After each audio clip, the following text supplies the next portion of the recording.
നമുക്കിന്നൊരു പാവയ്ക്ക മെഴുക്ക് പുരട്ടി ഉണ്ടാക്കിയാലോ.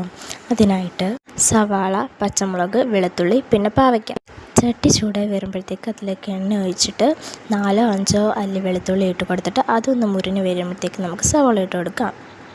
ഞാനിവിടെ മീഡിയം സൈസ് സവാളയാണ് എടുത്തിരിക്കുന്നത്. നിങ്ങൾക്ക് വേണമെങ്കിൽ ഇതിൻ്റെ കൂടെ കുഞ്ഞുള്ളിയും കൂടെ ആഡ് ചെയ്ത് കൊടുക്കാവുന്നതാണ്. എന്നിട്ട് നമുക്ക് ഒരല്പം ഉപ്പും കൂടിയിട്ട് നന്നായി വഴറ്റി കൊടുക്കാം.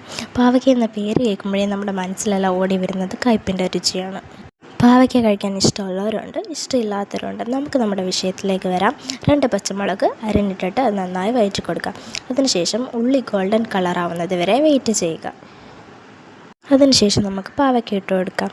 ഞാനിവിടെ ഒരു മീഡിയം സൈസ് പാവയ്ക്കാണ് എടുത്തിരിക്കുന്നത്. മാക്സിമം കുഞ്ഞായി അരിയാൻ ശ്രമിക്കുക. സവാളയും പാവയ്ക്കയും ചെറുതായി യോജിപ്പിച്ചതിന് ശേഷം നമുക്ക് പൊടികളെല്ലാം ഇട്ട് കൊടുക്കാം. വേറെ 2 പൊടികൾ മാത്രമേ നമ്മളിവിടെ ഉപയോഗിക്കുന്നുള്ളൂ.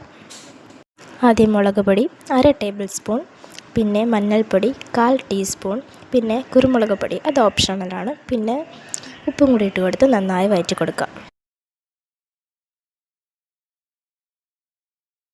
അടച്ച് വെച്ച് ഇടയ്ക്കിടയ്ക്ക് ഇളക്കി കൊടുക്കാൻ മറക്കരുത്. എല്ലാവരും സബ്സ്ക്രൈബ് ചെയ്യാൻ മറക്കല്ലേ. അതിൻ്റെ കൂടെ ഒരു ലൈക്കും കൂടി. നമ്മുടെ സിമ്പിളായിട്ടുള്ള പാവയ്ക്ക മെഴുക്ക് പുരട്ടി റെഡിയായിരിക്കുന്നു.